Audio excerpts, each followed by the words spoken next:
वंदे मातरम सभी को। तो कैसे हैं सब लोग? देखो आज हम लेके आ चुके हैं एक और नया वीडियो, जिसमें अभी हम एक ऐसी चीज देखने वाले हैं जिसको बहुत बच्चों की डिमांड होती है। अभी हमारे एक भाई साहिल भाई का मैसेज आया था, कमेंट आया था कि भैया ये बताओ क्लास 9 के सबसे इंपॉर्टेंट टॉपिक कौन से हैं। देखो भाई, सबसे पहले तो सब इंपॉर्टेंट होता है हर किताब के अंदर, क्योंकि उसमें देखो कुछ चीजें बहुत अच्छे से दी होती हैं, कुछ चीजें ऐसी होती हैं पास होने के लिए होती हैं, पर कुछ चीजें बहुत नॉलेज के लिए होती हैं। तो पढ़नी तो पूरी की पूरी बुक है, लेकिन अगर तुम्हें बहुत खराब कंडीशन है, पास होना है खाली, तो वहां पर क्या क्या होगा इस वीडियो में हम देखेंगे कि किस किस टॉपिक से बहुत अच्छे से क्वेश्चन आ सकते हैं मैथ्स और साइंस के अंदर। तो आज आप वीडियो में सबसे पहले हम मैथ की बात करेंगे, ठीक है।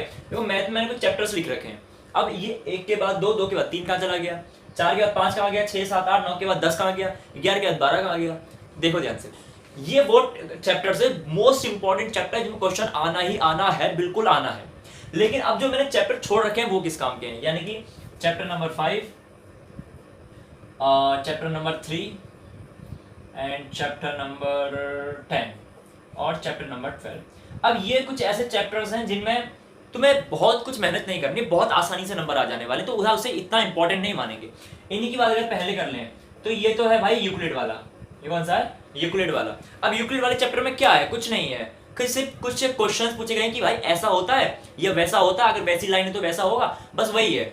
उसके तुम्हें जनरल नॉलेज होनी चाहिए, बस तुम 6 चैप्टर जब पढ़ोगे लाइंस और सेगमेंट वाला, एंगल्स वगैरह, उसमें तुम्हें सारे डाउट्स वहीं क्लियर हो जाते हैं, तो ये पढ़ने की ज्यादा जरूरत नहीं है। जो चैप्टर नंबर 3 है वो कोऑर्डिनेट ज्योमेट्री का है। मानो तुम्हें ग्राफ में ये ग्राफ है, इसमें तुम्हें पॉइंट बताने कि कौन सा पॉइंट कहाँ पे है। जैसे ये मान लो 1,3 है तो पूछेगा 2,3 कहाँ पे, ये बता दो 2,3 यहाँ पे होगा। खाली पॉइंट दिखाने वाला होता है, उसमें और कुछ नहीं होता है, बच्चे उसे आराम से कर लेते हैं आंख बंद करके। जो 10th चैप्टर है हीरोन का सूत्र। अब हीरोन के फॉर्मूले में कुल मिला के पूरे चैप्टर में एक फॉर्मूला है, ठीक है। उसमें भी S-2 S-1 S-A S-B S-C वाला एक फॉर्मूला है। क्वेश्चन गिने चुने 4-5 है, ठीक। तो तुम्हें इसमें से दिए होते 3 लाइन, फॉर्मूला के तुम्हें आंसर निकाल देना होता है, वो भी कोई बहुत बड़ा चैप्टर नहीं है, खत्म हो गया। जो 12th चैप्टर है इसमें तुम्हें कुछ डेटा दिया होगा, उसे तुम्हें क्या बनाना है, कुछ ग्राफ्स बनाने होंगे। अब ग्राफ बनाने का काम यार तुम 9th में तो कर नहीं रहे हो, पहले 6, 7, 8 में करते हुए आए हो, वो भी कोई इंपॉर्टेंट चैप्टर नहीं है। इसे जो मोस्ट इंपॉर्टेंट है वो हमने लिख रखे हैं। अब कुछ बच्चे मानते हैं कि भैया पहला वाला चैप्टर भी इंपॉर्टेंट नहीं है। इंपॉर्टेंट नहीं है तो मानते इंपॉर्टेंट नहीं है, लेकिन कुछ क्वेश्चंस उसमें से आते हैं। तो आप कॉपी और पेन लेके बैठ जाओ और जो जो यहाँ बता रहा हूँ उन्हें लिखना शुरू कर दो। देखो चैप्टर नंबर 1 से जो सबसे ज्यादा क्वेश्चन पूछा जाता है वो पूछा जाता है क्लास 9th के अंदर कि √2 और √3 एंड √5 को नंबर लाइन पे शो करो। कहाँ पे करो? नंबर लाइन पे शो करो। ये सबसे पहले पूछा जाता है। दूसरा एक क्वेश्चन और आता है हाँ कि बताओ ये क्या बोलते हैं उसको, ऐसे होते हैं ना कुछ डिवीजन हम करते हैं, खत्म हो जाते हैं, नहीं खत्म होते हैं, या उनमें रिपीटेशन होता रहता है, वही वाले टाइप क्वेश्चन। वो शायद 1.3 या 1.2 में थे, उस टाइप क्वेश्चन होते हैं। डेसिमल एक्सपेंशन उन्हें बोलते हैं। क्या होता है डेसिमल एक्सपेंशन? कैसा है उनका?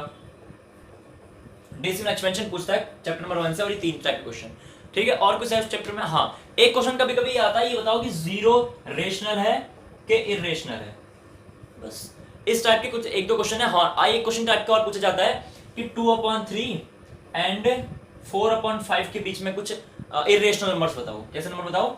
Irrational number. तो हमारे ऑफलाइन में मैं एक करा चुका हूं। अगर ऑनलाइन वालों को भी चाहिए तो कमेंट करके जरूर बताना। ये चैप्टर हम ये इंपॉर्टेंट जो क्वेश्चंस मैं बता रहा हूँ इसके वीडियो भी हम डालते रहेंगे, ठीक। ऑफलाइन में वैसे सब कुछ हो चुका है। ऑफलाइन में हमारा ये कोर्स भी लगभग खत्म ही होने वाला है। अभी अक्टूबर चल रहा है, हाँ अभी नवंबर के आधे तक पूरा कोर्स खत्म हो जाएगा। 10 नंबर से मुझे लग रहा है एक बार रिवीजन भी अच्छे से हो जाएगा। तो यहाँ देख लो, इतना इस चैप्टर नंबर 1 से पूछता है और कुछ काम का नहीं है इसके अंदर, ठीक है। आगे बढ़ते हैं चैप्टर नंबर 2 की तरफ। लिखते रहना जो जो बता रहा हूँ। हाँ, इस क्वेश्चन से इस चैप्टर से एक चीज और आती है, पावर वाले कुछ क्वेश्चंस आते हैं कि जैसे मान लो एक क्वेश्चन और आता था जिसमें √9 को हमें शो करना था। √9 को नंबर लाइन पे शो करना है, इसमें हमारे पास एक सर्कल बनता है। वो क्वेश्चन बड़ा इंपॉर्टेंट है, ठीक है, वो क्वेश्चन इंपॉर्टेंट है। और एक चीज देख लेना, यहाँ चैप्टर नंबर 1 और 2 से एक चीज बहुत अच्छी सी आती है, मैं बता रहा हूँ कौन सी आती है। वो है, कहाँ गया, अरे चैप्टर ही गायब हो गए। इसको देख लो, फिर मैं बताता हूँ कि उससे कौन सी चीज आती है नहीं।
हाँ देखो इस चैप्टर में पता है दो चीजें और इंपॉर्टेंट है। सबसे पहले तो अभी मैंने तो बताया जो रूट 9 को नंबर लाइन पे शो करना पड़ता है, गोला बनाने वाला क्वेश्चन। एक और अभी मेरे ध्यान में आ रहा था कि लास्ट वाली एक्सरसाइज में सिंप्लीफिकेशन करके कुछ क्वेश्चन है, जैसे मान लो 2 की पावर 2 डॉट 3 की पावर 2, ऐसे वाले क्वेश्चन जिनमें वो ए एन वाले फॉर्मूले लगते हैं, ए डॉट ए की पावर एन और ए की पावर एम, वो फॉर्मूले बड़े अच्छे से याद कर लेना, वो इंपॉर्टेंट है। एक चीज और इंपॉर्टेंट आती है रेशनलाइजेशन करना। माने नीचे जैसे मान लो 2/√7 है तो नीचे का √7 हटाने वाला, मतलब √7 है तो ऊपर भी √7 से मल्टीप्लाई कर दो, नीचे भी √7 से मल्टीप्लाई कर दो, 7/2√7 आ जाएगा, ऐसे वाले क्वेश्चन। तो ये क्वेश्चन इंपॉर्टेंट थे, एक दो प्रैक्टिस कर लेना, ज्यादा कोई क्वेश्चन नहीं आते, बस यही क्वेश्चन था इसमें से। अब बढ़ते हैं चैप्टर नंबर 2 की तरफ। देखो ध्यान से, चैप्टर नंबर 2 में क्या आता है? चैप्टर नंबर 2 कुछ नहीं है, पॉलिनोमियल्स है। चैप्टर नंबर 2 क्या है? पॉलिनोमियल। एक बार तुम्हें दिखा देता हूँ कौन सा इंपॉर्टेंट है उसमें, ये रहा। पॉलिनोमियल में तुम्हें कुछ नहीं पूछता है, बस ये पूछता है कि बताओ कौन सा 1 वेरिएबल में है, किसमें x खाली एक वेरिएबल आ रहा है, किसमें 2 वेरिएबल आ रहा है, कौन सी क्यूबिक है, कौन सी क्वाड्रेटिक है, मतलब इनका क्लासिफिकेशन पूछता है। क्या पूछता है? क्लासिफिकेशन। चैप्टर नंबर 2 में वेरिएबल जो तुम्हारी वो होती है, क्या होती है, इक्वेशन होती है, पॉलिनोमियल्स होते हैं, उनका क्लासिफिकेशन पूछता है, बस किस टाइप का है। दूसरे में एक आ जाता है इसी चैप्टर में फैक्टर करना, फैक्टराइज करने के लिए बोलता है। एक तो हम वो नॉर्मल क्वाड्रेटिक इक्वेशन होती है ऐसी वाली, x² - 2x + 3 वाली, ऐसी इक्वेशन सॉल्व करने बोलता है। और एक फैक्टर आता है x की पावर क्यूब वाला। दो टाइप के हैं, एक स्क्वायर वाला और एक क्यूब वाला, बस ये दो टाइप के क्वेश्चन मोस्ट इंपॉर्टेंट क्वेश्चन है। एक टाइप इसमें और आ जाता है क्लासिफिकेशन, इसके बाद तुम्हें इसका कुछ x की वैल्यू दी होगी, x-1 या ऐसे दिया होगा x-1 = 0, और बोला होगा कि ये तुम्हारा फैक्टर है या जीरो है, ऐसा बोला होगा, और क्वेश्चन में रखने को बोलता है। ये मेरे ख्याल से 2.2 में ऐसा है। बस ये करना है कि बताओ क्या ये जो तुम्हें फैक्टर दिया है, ये जीरो तुम्हें दिया है, जो भी दिया है x-1, क्या ये इस इक्वेशन को सेटिस्फाई करेगा या नहीं, ऐसे वाले क्वेश्चन। इसमें x की वैल्यू क्या आ जाएगी? 1 आ जाएगी, इसे उठाकर यहाँ रख दो, ये वाले क्वेश्चन आते हैं, इनकी प्रैक्टिस कर लेना बस, और कुछ मत करना। अब बढ़ते हैं चैप्टर नंबर 4 की तरफ। 4 क्या है? चैप्टर नंबर 4 है ये क्या है? चैप्टर नंबर 4 है 2 वेरिएबल्स, ठीक है, पॉलिनोमियल्स इन 2 वेरिएबल्स। जैसे चैप्टर नंबर 1 में 1 वेरिएबल था, सिर्फ x ही आएगा, सिर्फ y आएगा, लेकिन यहाँ क्या आएगा? 2 वेरिएबल्स आएंगे, एक x में आएगी इक्वेशन और एक y में आएगी, उसे सॉल्व करना पूछता है और कुछ नहीं पूछता है। बस ये तुम्हें इक्वेशन सॉल्व करनी आनी चाहिए अच्छे से, अगर ये आता है तो बहुत अच्छे से क्वेश्चन हो जाएगा। एक क्वेश्चन इसके जो शुरुआती वाली एक्सरसाइज है उसमें सिर्फ रिप्रेजेंट करने के क्वेश्चन बोले गए हैं 4.1 में, उन्हें देख लेना कि रिप्रेजेंट कैसे होते हैं। बाकी सॉल्व करना है तो सॉल्व अगर तुम्हें अच्छे से करना है तो उसका वीडियो हम ले आएंगे। चैप्टर नंबर 4 में जो 2 वेरिएबल्स वाले पॉलिनोमियल्स उन्हें सॉल्व कैसे करते हैं वो सीख लेना, और कुछ नहीं है इस चैप्टर में। आगे बताएं, चैप्टर नंबर 6, ये मोस्ट इंपॉर्टेंट चैप्टर है, लाइन वाला, लाइन एंड एंगल।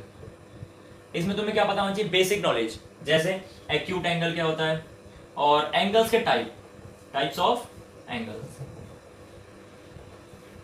एंगल पता होने चाहिए, और कहाँ इंटीरियर बन रहा है, कहाँ को इंटीरियर बन रहा है, वो पता होना चाहिए। वो पता होगा तो एक चैप्टर आराम से हो जाएगा, बस उसकी बेसिक नॉलेज ले लो।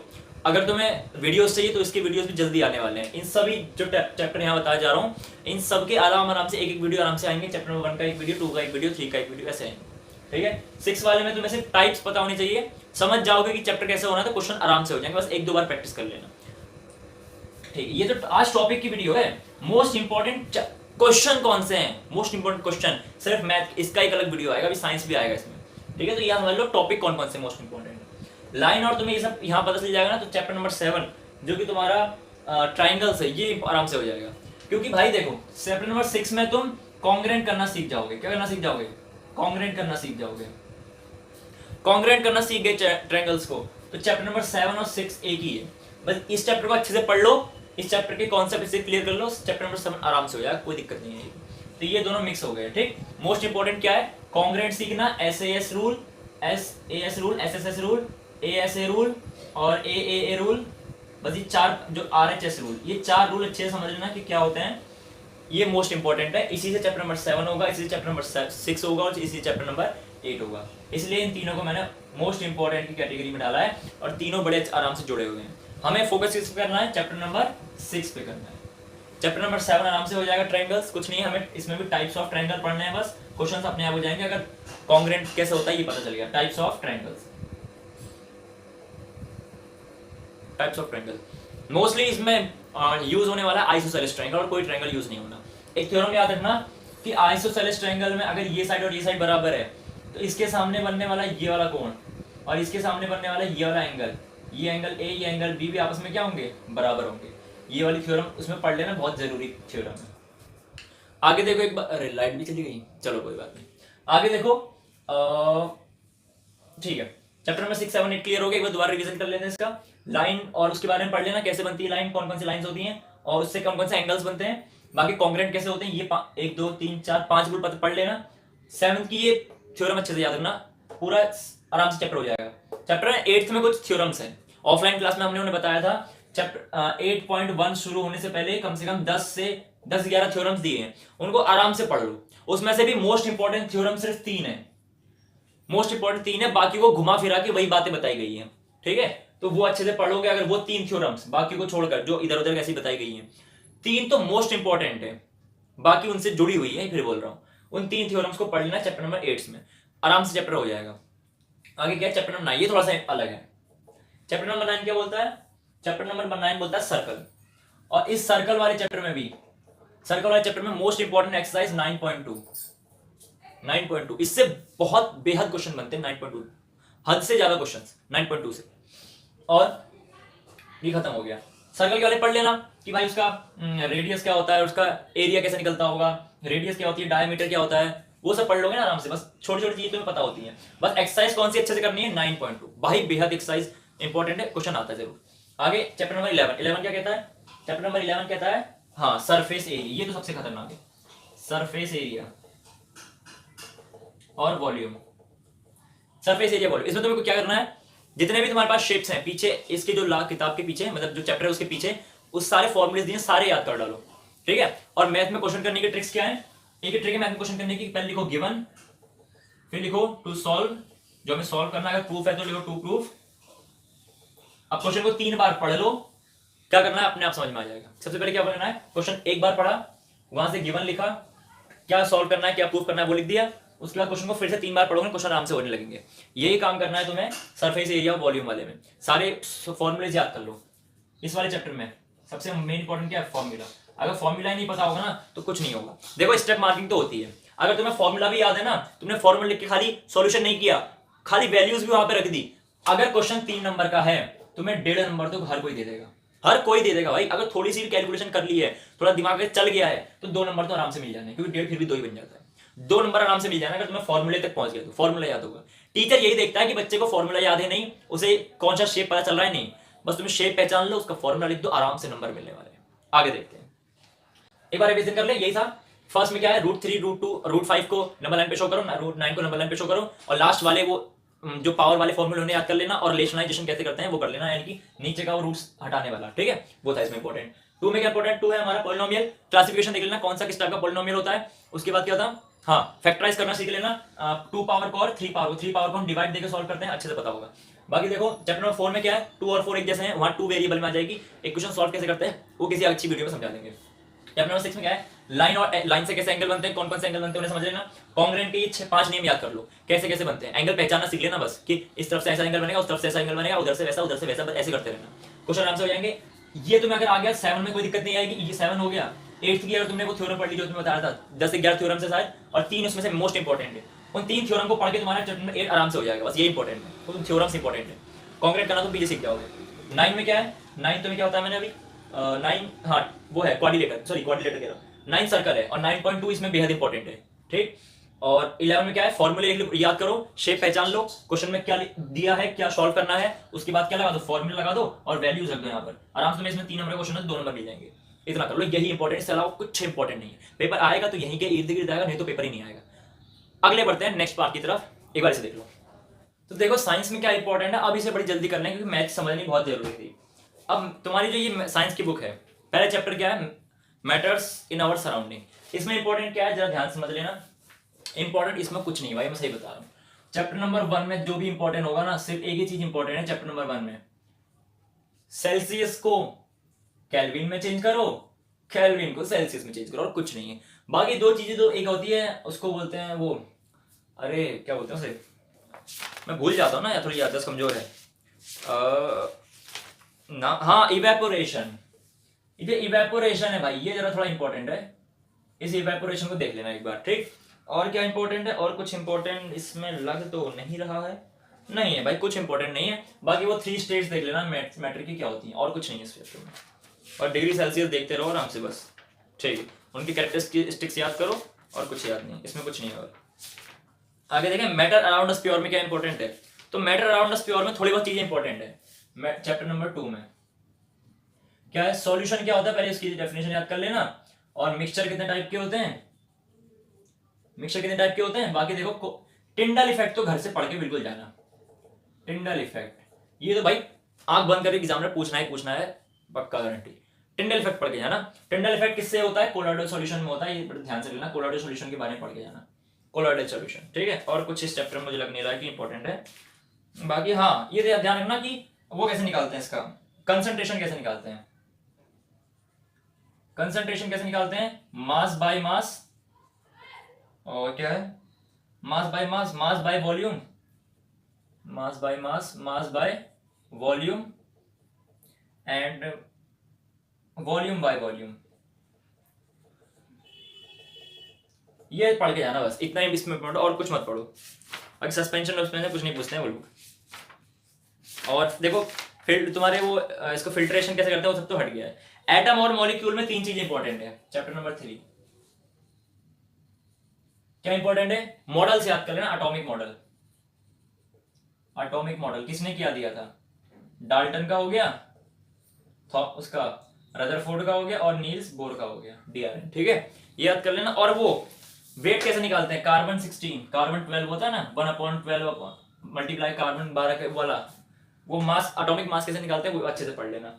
और इस चैप्टर में क्या इंपॉर्टेंट है अगर देखा जाए, हाँ सबसे इंपॉर्टेंट चीज, उससे ज्यादा इंपॉर्टेंट इस चैप्टर में कुछ नहीं हो सकता भाई, लिख कर ले लो गारंटी। वो क्या है इस चैप्टर नंबर 3 के लिए, वो है केमिकल फॉर्मूला लिखना। केमिकल फॉर्मूला कैसे लिखा जाता है ऑफलाइन बहुत अच्छे से बताया गया हमारे उधर, ऑनलाइन में जानना हो कमेंट कर लेना, मैं अच्छे से क्लियर करा दूंगा, बहुत अच्छे से क्लियर करा दूंगा, बिल्कुल मजा आ जाएगा देखकर। तो केमिकल फॉर्मूला मैंने बिल्कुल गोल कर दिया है, इसे अच्छे से पढ़ के जाना, इस चैप्टर के लिए मोस्ट इंपॉर्टेंट चैप्टर की जान समझ लो इसे। आगे क्या है ये देखो, मुझे लगता है कि चैप्टर नंबर 3 और चैप्टर नंबर 4 को मिक्स कर देना चाहिए, 2 चैप्टर बनाने ही चाहिए। तो chapter number 3 and chapter number 4 ये दोनों मिक्स चैप्टर है। 4th वाले में तुम्हें क्या पढ़ना, खाली आइसोटोप, आइसोबार, वैलेंसी। ये जो वैलेंसी किस एटम की क्या वैलेंसी है बस उतना याद करना। और पेरियोडिक टेबल याद कर लेना भाई, ये तो जिंदगी में हमेशा काम आएगी, पेरियोडिक टेबल, ज्यादा नहीं 20 तक याद कर लो बस, खत्म, और कुछ नहीं इसमें इंपॉर्टेंट। अब आते हैं मोशन में, किसमें आते हैं, मोशन के अंदर आते हैं। मोशन के अंदर आने के बाद तुम्हारे लिए सबसे इंपॉर्टेंट चीज बन जाती है, वो बन जाती है इक्वेशंस 3, पहली, फर्स्ट, सेकंड और थर्ड, मोशन की 3 इक्वेशन, न्यूटन की 3 इक्वेशन। v बराबर ut plus half eighty square, वो जितने भी हैं v equals ut plus 80, u plus 80, v equals u plus 80, ut half square, जो जो u स्क्वायर वाले 2s जितने भी हैं वो 3 याद कर लेना बस। और क्या है, एक्सेलरेशन की डेफिनेशन और वेलोसिटी की डेफिनेशन और डिस्टेंस और डिस्प्लेसमेंट में अंतर, ये तो भाई सबसे जरूरी आता है। क्या डिस्टेंस और डिस्प्लेसमेंट में, डिस्प्लेसमेंट में क्या पूछता है, डिफरेंस पूछता है। डिस्प्लेसमेंट और डिस्प्लेसमेंट और डिस्टेंस में डिफरेंस पूछता है, वो तो पूछता है। आगे तो मैं बताऊं तो क्या इंपॉर्टेंट है, हाँ भाई न्यूमेरिकल देखो फिजिक्स में सब में जरूरी होते हैं। न्यूमेरिकल्स की अगर क्लास देखो, इसके न्यूमेरिकल ऑफलाइन में हमने बहुत अच्छे से कराए हैं, ऑनलाइन चाहिए हो तो फिर से कमेंट करो। अब देखो भाई इसमें क्या इंपॉर्टेंट बताऊं, सर्कुलर मोशन बच्चे कहते हैं भैया बहुत इंपॉर्टेंट है, कोई इंपॉर्टेंट नहीं, सर्कुलर मोशन कुछ नहीं है उसके अंदर, एक फॉर्मूला है वो भी क्वेश्चन उससे बनता है नहीं बनता कोई पता नहीं। और इस बार तो वैसे भी तुम्हारे जो ग्राफिकल मेथड इसका सॉल्यूशन था, हाँ ग्राफिकल मेथड से जो इन 3 इक्वेशंस का डेरिवेशन था वो तो काट दिया गया है। इस क्वेश्चन में मोस्ट इंपॉर्टेंट चीज तो वही थी, वो कट गई है, अब वो इंपॉर्टेंट नहीं, अब यही इंपॉर्टेंट है। क्या है, सिर्फ याद कर लो कौन कौन सी है। और वेलोसिटी की डेफिनेशन, वेलोसिटी की डेफिनेशन, एक्सेलरेशन की डेफिनेशन, एक्सेलरेशन की डेफिनेशन, वेलोसिटी की डेफिनेशन, वेलोसिटी की, डिस्टेंस और डिस्प्लेसमेंट में डिफरेंस, और न्यूमेरिकल कर लेना कुछ। बाकी और क्या है, और आ गया force of motion, force FORCE and law of motion. इसमें सबसे इंपॉर्टेंट पता है क्या, इस वाले चैप्टर में सबसे इंपॉर्टेंट एक चीज, जो मोशन की सेकंड लॉ है, मोशन का सेकंड लॉ, ठीक है, उसे अच्छे से पढ़ के जाना भाई, F equals to m a. और ऑफलाइन में फिर से बता रहा हूँ मैंने, हमने बहुत अच्छे से इसका डेरिवेशन करा रखा है, बहुत आसान तरीके से, मजा आ गया था बच्चों को, सही बता रहा हूँ। और तुम्हें भी फिर से चाहिए तो फिर से कमेंट करो, ये तो मोस्ट इंपॉर्टेंट चीज फिर से डब्बे में बंद कर रहा हूँ मैं, ये डेरिवेशन पक्का करके जाना। और नॉर्मल बैलेंस और अनबैलेंस फोर्स की तुम डेफिनेशन याद करो। और फर्स्ट लॉ ऑफ मोशन क्या है, लॉ ऑफ मोशन में भाई लॉ ही इंपॉर्टेंट होते हैं, और सबसे ज्यादा तो सेकंड लॉ ये वाला, बाकी खाली स्टेटमेंट और कुछ नहीं है। P इजिकल्स टू mv आता है ना, वो P equals to mv momentum, ये जरूरी है, मोमेंटम चेंज से तो बनता है सेकंड इक्वेशन, बस इसके न्यूमेरिकल करो और इस चैप्टर में कुछ नहीं है। सेकंड मोस्ट इंपॉर्टेंट चीज इस सेकंड वाला, बस इतना कर लो और कुछ नहीं है इसमें, और न्यूमेरिकल करते रहना, इंपॉर्टेंट न्यूमेरिकल बता दूंगा किस दिन। और अब आते हैं ग्रेविटेशन वाले चैप्टर पे। ग्रेविटेशन वाले चैप्टर में derivation of F is equals to G m1 m2 upon r square. इसका डेरिवेशन इस चैप्टर की जान है, फिर बता रहा हूँ, डब्बे में बंद है तो मोस्ट इंपॉर्टेंट है, बड़े ध्यान से कर लेना। और क्या है, और इस चैप्टर में कुछ नहीं है। हाँ, इस चैप्टर से एक क्वेश्चन आता है, बताओ डिफरेंस क्या है, difference between mass and weight. Weight और मास में डिफरेंस पूछता है, इसको चैप्टर से पूछता है एग्जामिनर। बस प्रेशर क्या होता है ये पता कर लेना एक बार। प्रेशर नॉर्मल प्रेशर क्या होता है, वही यूनिट एरिया पे जो फोर्स लगता है प्रेशर होता है, इसलिए थ्रस्ट निकलता है, तो मेन इंपॉर्टेंट यही है। इसमें इतना इंपॉर्टेंट है बस, एक डेरिवेशन, इसका ये क्या इसमें डिफरेंस है, और एक प्रेशर का थोड़ा बहुत। और लास्ट में अगर पूछे, स्टेटमेंट में पूछे, तो आर्किमिडीज का थोड़ा सा प्रिंसिपल पढ़ लेना, जो भी है वो आर्किमिडीज का प्रिंसिपल। आर्किमिडीज का जो प्रिंसिपल क्या था वो अच्छे से क्या कहता है पढ़ लेना, स्टेटमेंट पूछेगा और कुछ नहीं पूछते हैं, बस ये 1 2 3 4 चीज इंपॉर्टेंट। और क्या इंपॉर्टेंट है, वर्क एनर्जी में क्या इंपॉर्टेंट है, हाँ वर्क एनर्जी पे आते हैं, WORKENERGY। वर्क एनर्जी में सबसे इंपॉर्टेंट क्या है, पोटेंशियल एंड काइनेटिक एनर्जी का डेरिवेशन।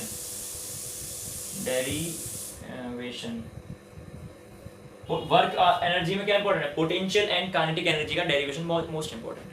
बाकी डेफिनेशन तो इनकी पढ़ी लोगे, पोटेंशियल एनर्जी और वो क्या होती है, पोटेंशियल और काइनेटिक एनर्जी क्या होती है, ठीक है। बस इसमें तुम्हें और क्या पढ़ना है बताऊं, और तो इसमें तुम्हें वैसे कुछ नहीं पढ़ना है। वर्क क्या होता है डेफिनेशन पढ़ लोगे, उसकी लिख लोगे, एनर्जी क्या होती है डेफिनेशन वगैरह तो नॉर्मल आदमी पढ़ता ही है, बस इसमें और कुछ नहीं है। बस ये इसमें डेरिवेशन ही मोस्ट इंपॉर्टेंट है, बस हो गया। और वहाँ हमने अपने ऑफलाइन में भी यही कराया है। साउंड वाले में क्या इंपॉर्टेंट है बस ये देख लो एक बार, लास्ट साउंड थोड़ा सा इंपॉर्टेंट है, SOUND। और भाई न्यूमेरिकल यहाँ भी जरूरी है, न्यूमेरिकल यहाँ भी और कौन सा न्यूमेरिकल जरूरी है अब सुन लो। न्यूमेरिकल जरूरी है यहाँ पर, एक तो वर्क फाइंड करने के लिए और एक काइनेटिक एनर्जी फाइंड करने के लिए पूछा जाता है, बस इस दो का। वर्क कितना हुआ ये बताओ, काइनेटिक एनर्जी क्या है ये बताओ। और हाँ साउंड वाले चैप्टर पे आ जाए, तो साउंड वाले चैप्टर पे what is sound, sound is a energy, form of energy, ये पूछता है। बाकी देखो वेवलेंथ अच्छे से पढ़ लेना क्या होती है, और फ्रीक्वेंसी क्या होती है उसकी, फ्रीक्वेंसी के बाद हाँ एम्पलीट्यूड, इसका यहाँ लिख देते हैं साउंड का, एम्पलीट्यूड और रिलेशन बिटवीन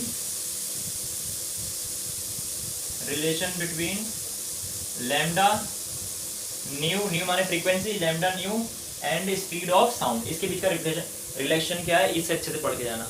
और क्या, हाँ वेव्स की टाइप्स पढ़ लेना बस, वेव्स के टाइप्स, लॉन्गिट्यूडनल और ट्रांसवर्स वेव।